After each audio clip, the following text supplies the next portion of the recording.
Question number 5 এটা দিয়েছে mixture allegation থেকে, যেখানে বলেছে সমান আয়তনের দুটি পাত্রে জল এবং দুধ এবং জলের মিশ্রণে পূর্ণ আছে।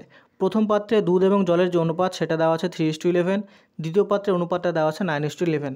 যদি উভয় মিশ্রণ মিশ্রিত করা হয় তাহলে নতুন যে অনুপাতটা হবে নতুন যে মিশ্রণটা হবে সেটাতে আমাদের দুধ এবং জলের অনুপাত কত হবে।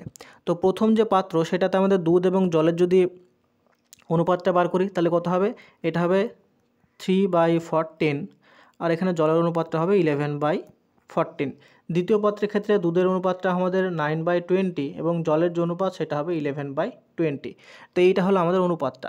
তাহলে প্রথম ক্ষেত্রে এবং দ্বিতীয় ক্ষেত্রে যে দুধটা সেটা যদি আমরা অ্যাড করি আর জলটা যদি আলাদাভাবে অ্যাড করে রেশিও বার করলে আমরা অ্যান্সারটা পেয়ে যাব। তাহলে প্রথম পাত্রের ক্ষেত্রে দুধ ছিল 3/14, দ্বিতীয় ক্ষেত্রে ছিল 9/20। তাহলে এই দুটো আমরা অ্যাড করব, তাহলে 3/14 প্লাস 9/20, এর সাথে আমাদের রেশিও করতে হবে জলের। তাহলে জল ছিল প্রথম পাত্রে হচ্ছে 11/14 এবং দ্বিতীয় পাত্রে ছিল 11/20।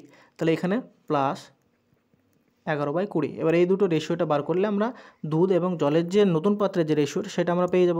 তাহলে এখানে যদি আমরা লসাগুটা করি তাহলে এইদিকেও 140 লসাগু হবে, বা এইদিকে আমরা 140 লসাগু করতে পারি।